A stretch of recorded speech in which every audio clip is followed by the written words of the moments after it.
Good morning mga mares! Ito naman po ang ating main vlog number 15. Kamusta kayo mga mares? So ito naman po, ginagamit namin yung kotse ngayon dahil sobrang init, kaya ingat kayo lagi mga mare. So ayan, pupunta nga pala kami ngayon kasi pipick upin namin yung pinagawa naming beddings. Ayan, yan yung pinagawa namin kasi nga nasisira na yung zipper niya. At medyo hindi na rin maganda tingnan kapag ginagamit kasi hindi talaga may iwasan yun dahil almost 1 year na rin namin siyang ginagamit kaya hindi talaga may iwasan na nasisira yung zipper kaya yan pinagawa namin tapos pinikip namin siya at bumibili lang din kami nito ng mais. Ayan, so 'di ba tipid pa kaysa bumili ng bago. Ganyan lang naman. So, at least maputi pa rin siya. So, yan, pagkatapos nga pala namin, may guest kami na nag-request ng additional na beddings, extra beddings, kasi nga, nag-book sila gabi na, tapos, kailangan nila ng extra, kaya hinatid namin ito.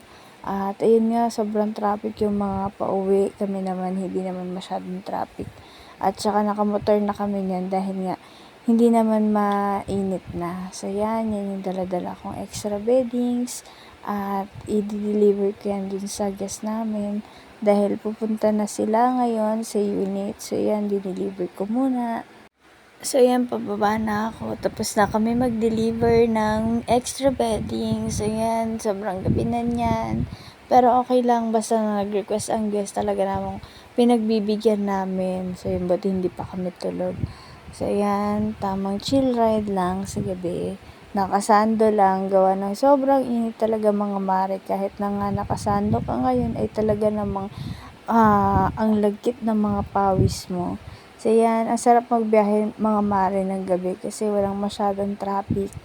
Tapos, ayun nga, parang nare-relax yung mind mo pagka nag-ride ka.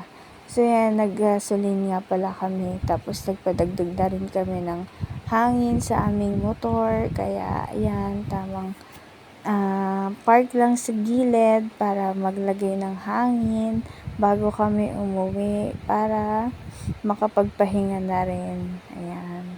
Ang mahal ng gas ngayon mga mare, talaga namang lahat ng bilihin ay talagang nagmamahal na, kaya talagang kailangang magtrabaho ng trabaho. Kaya hindi pwedeng maging tamad.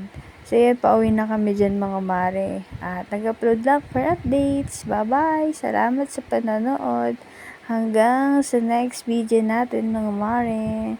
Bye-bye! Good night!